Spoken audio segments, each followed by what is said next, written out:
Buenos días, hermanos. Una semana más que empezamos con el tercer estudio de En pos de la santidad. Pero no antes sin orar, dejándole este tiempo a nuestro Señor. Padre Santo, te damos las gracias por una semana más aprendiendo y buscando de tu palabra. Te pido, Señor, que sea a través de tu Espíritu Santo que podamos aprender, Señor, en las enseñanzas lo que tengas para cada uno de nosotros, Padre. Gracias, Señor.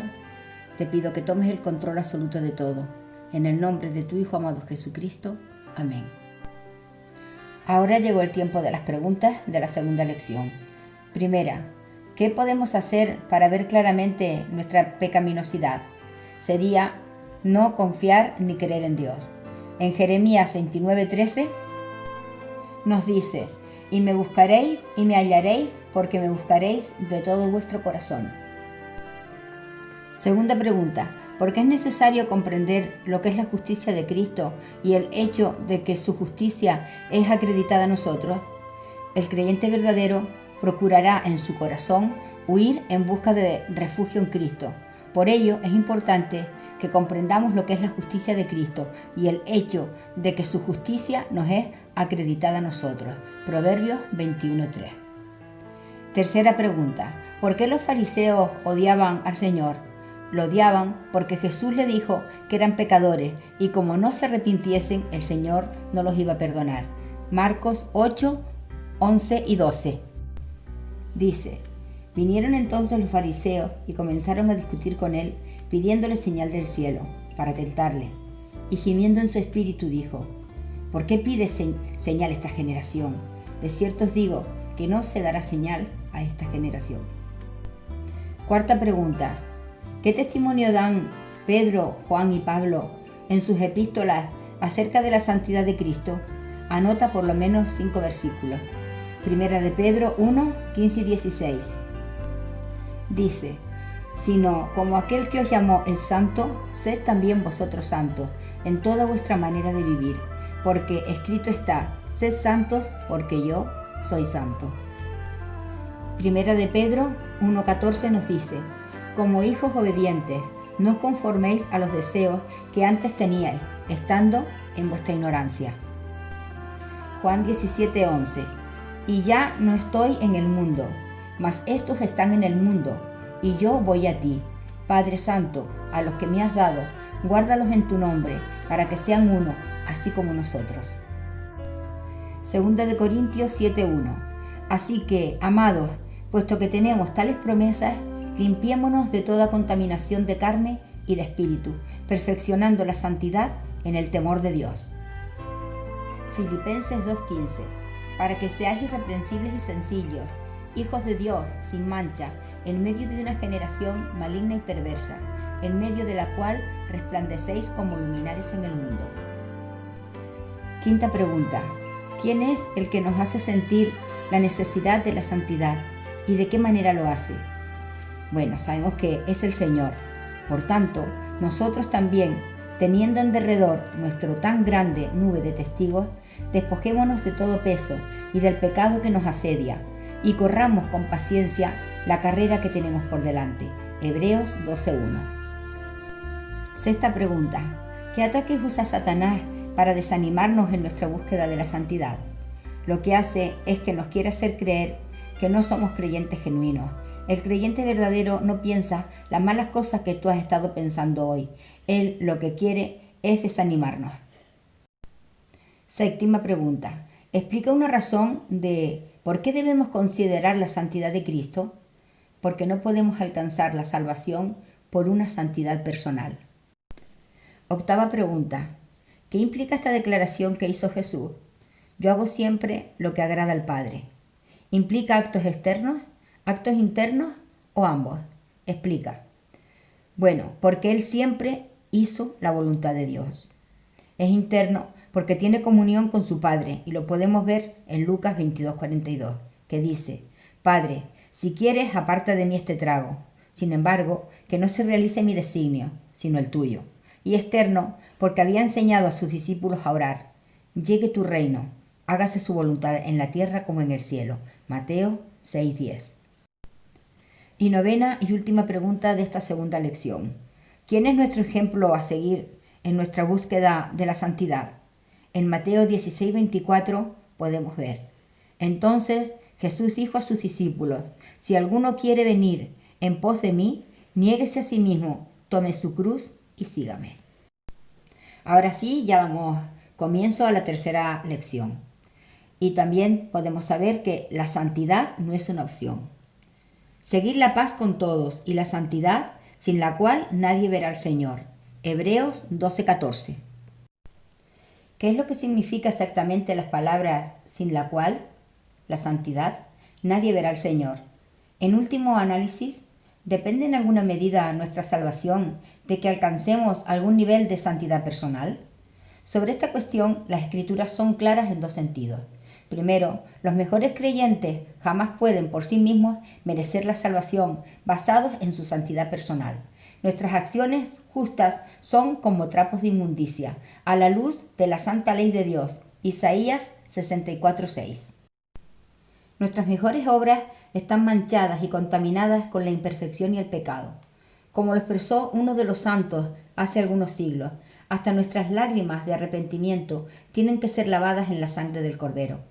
Segundo, las Escrituras se refieren repetidamente a la obediencia y a la justicia de Cristo, manifestadas a nuestro favor, porque así como por la desobediencia de un hombre los muchos fueron constituidos pecadores, así también por la obediencia de uno los muchos serán constituidos justos. Romanos 5:19. Porque también Cristo padeció una sola vez por los pecados, el justo por los injustos, para llevarnos a Dios. Primera de Pedro 3:18. Estos pasajes nos enseñan lo referente a un doble aspecto de la obra de Cristo a nuestro favor. Se nos menciona a menudo como su obediencia activa y su obediencia pasiva, respectivamente. La obediencia activa se refiere a la vida sin pecado que vivió Cristo aquí en la tierra, a su obediencia perfecta y a su santidad absoluta. Esa vida perfecta se le acredita al que confía en Él para su salvación. Su obediencia pasiva se refiere a su muerte en la cruz, mediante la cual pagó completamente la pena correspondiente a nuestros pecados, y así dio satisfacción a la ira de Dios hacia nosotros. En Hebreos 10:5-9 vemos que Cristo vino a cumplir la voluntad del Padre. Luego el escritor agrega: en esa voluntad somos santificados mediante la ofrenda del cuerpo de Jesucristo, hecha una vez para siempre. Hebreos 10:10. De modo que vemos que nuestra santidad delante de Dios depende enteramente de la obra que Jesucristo hizo por nosotros por la voluntad de Dios. ¿Se refiere Hebreos 12:14, por lo tanto, a esa santidad que tenemos en Cristo? No, porque en este punto el escritor está hablando de una santidad que tenemos que procurar alcanzar. Tenemos que procurar la santidad, y sin esta santidad, dice el escritor, nadie verá al Señor. Las Escrituras hablan tanto de una santidad que nosotros tenemos en Cristo ante Dios, como de una santidad que nosotros tenemos que buscar insistentemente. Estos dos aspectos de la santidad se complementan mutuamente, porque nuestra salvación es una salvación para ser santos, pues no nos ha llamado Dios a inmundicia, sino a santificación. Primera de Tesalonicenses 4:7. A los corintios, Pablo les escribió: a la iglesia de Dios que está en Corinto, a los santificados en Cristo Jesús, llamados a ser santos. Primera de Corintios 1:2. Cierto es que este deseo de santidad puede ser nada más que un chispazo al comienzo, pero ese chispazo tiene que aumentar hasta convertirse en una llama, un deseo apasionado de vivir una vida enteramente agradable a Dios. La salvación genuina trae consigo un deseo de ser hechos santos. Cuando Dios nos salva por medio de Cristo, no solo nos salva del castigo que corresponde al pecado, sino también de su dominio. El obispo anglicano Riley dijo: dudo realmente que nosotros tengamos alguna base para decir que posiblemente el hombre puede convertirse sin que al mismo tiempo se consagre a Dios. Desde luego que puede, indudablemente experimentar mayor consagración, y así ocurrirá a medida que su gracia vaya aumentando proporcionalmente. Pero si no se consagró a Dios el mismo día en que se convirtió y nació de nuevo, entonces no entiendo lo que significa la conversión. El sentido de la salvación es justamente que seamos santos y sin mancha delante de Él. Efesios 1:4. Seguir viviendo en el pecado cuando somos creyentes en Cristo es ir en contra de los propósitos mismos de Dios en cuanto a nuestra salvación. Uno de los escritores de hace 3 siglos lo expresó de esta manera: ¿qué clase tan extraña de salvación anhelan los que no se preocupan por la santidad? ¿Quieren ser salvados por Cristo y al mismo tiempo estar fuera de Cristo, viviendo en un estado carnal? ¿Quieren que se les perdone los pecados, no a fin de poder caminar con Dios en amor de ahora en adelante, sino a fin de que puedan practicar su enemistad con Él sin temor al castigo? La santidad, por lo tanto, no es condición necesaria para la salvación. Eso sería salvación por obras, sino parte de la salvación que se recibe por la fe en Cristo.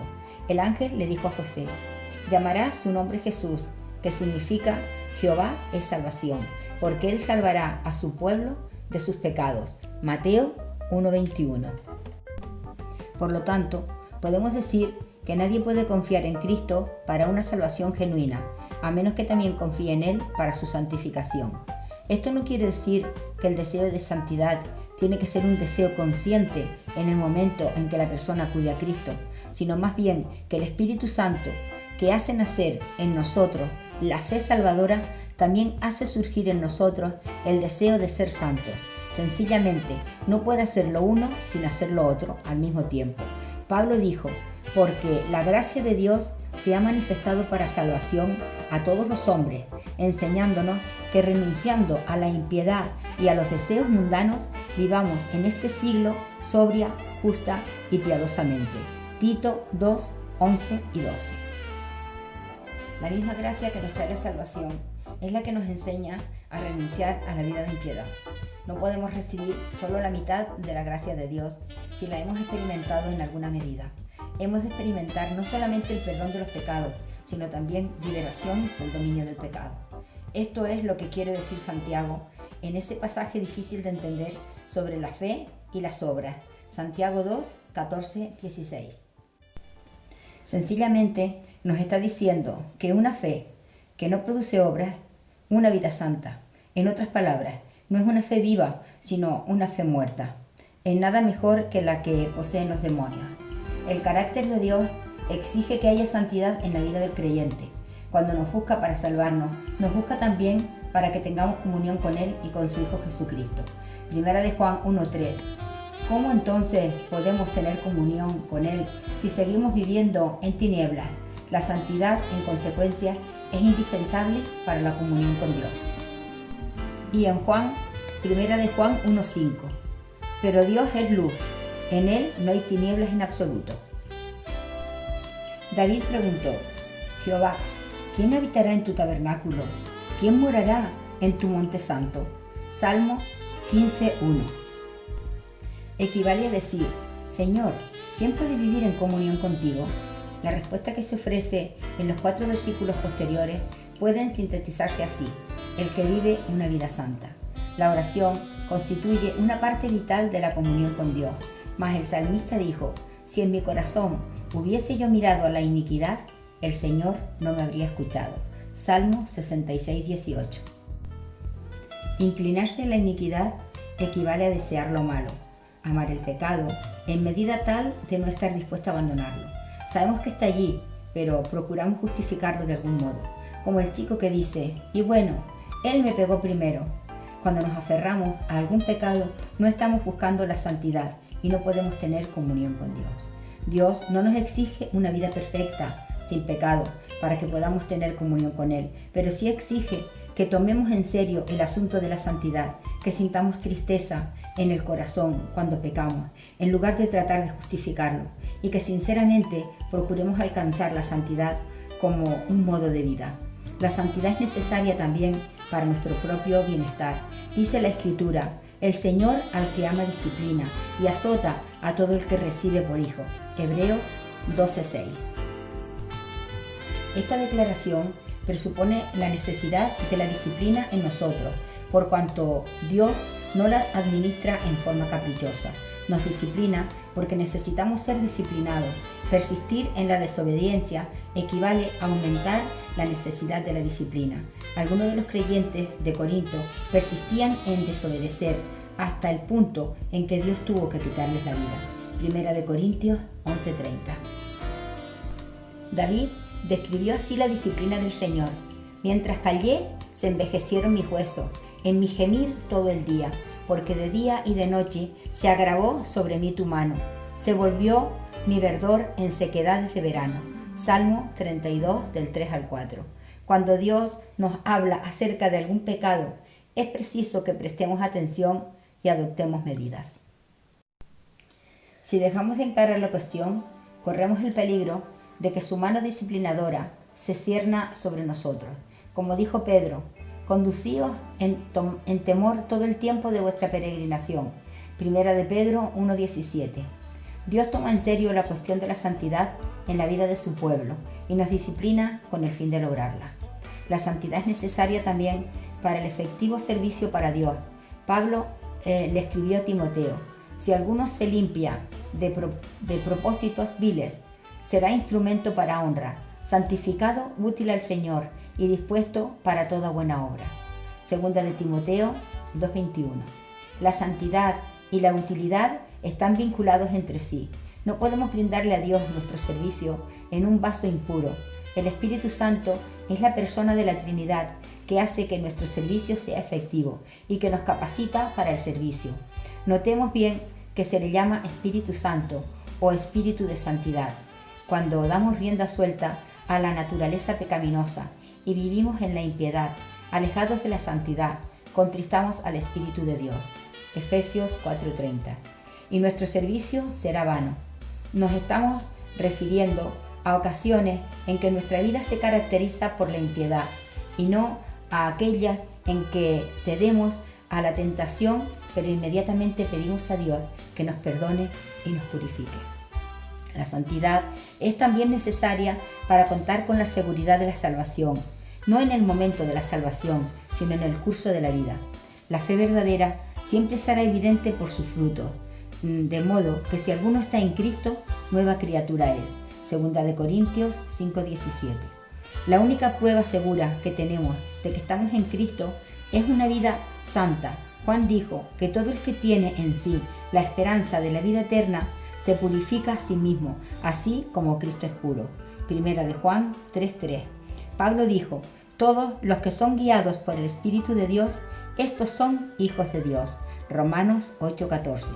Si no sabemos lo que es la santidad, podemos jactarnos de que somos creyentes, pero no tenemos al Espíritu Santo en nosotros. Entonces, todo el que se profesa cristiano, creyente, debe hacerse la siguiente pregunta: ¿hay evidencia de santidad práctica en mi vida? ¿Busco y deseo la santidad? ¿Me entristece no lograrla y procuro insistentemente la ayuda de Dios para lograrla?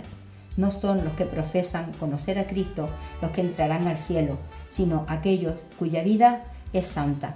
Ni siquiera aquellos que hacen grandes obras para Cristo entrarán al cielo, a menos que cumplan la voluntad de Dios. Jesús dijo: no todo el que me dice Señor, Señor, entrará en el reino de los cielos, sino el que hace la voluntad de mi Padre que está en los cielos. Muchos me dirán en aquel día: Señor, Señor, ¿no profetizamos en tu nombre, y en tu nombre echamos fuera demonios, y en tu nombre hicimos muchos milagros? Y entonces les declararé: nunca os conocí, apartaos de mí, hacedores de maldad. Mateo 7, del 21 al 23. Y ahora comenzamos con el tiempo de las preguntas, sin olvidarnos que la santidad no es una opción. Primera pregunta: ¿se puede perder la salvación si no alcanzamos algún nivel de santidad? Segunda pregunta: ¿qué significa que la obediencia y la justicia de Cristo es acreditada a nuestro favor? Tercera pregunta: describe la obediencia activa y pasiva de Cristo. Cuarta: ¿es nuestra salvación una salvación para ser santos? Explica. Quinta: ¿cuál es la diferencia entre ser santos posicionalmente en Cristo y el llamado a ser santos? Sexta: ¿en qué condición se encuentra una fe que no produce una vida santa? ¿Qué dice la epístola de Santiago acerca de una fe que no produce? Séptima: ¿podemos tener comunión con Dios sin procurar la santidad? Octava: ¿qué hace Dios con nosotros cuando no queremos vivir una vida santa? Novena: ¿Es necesaria la santidad para un servicio efectivo para Dios? 10. Sed santos, porque yo soy santo. ¿Tenemos opción en cuanto a buscar la santidad? Bueno, hermanitos, hasta aquí el estudio de hoy. Hasta la próxima semana. Estudien mucho y que Dios los bendiga.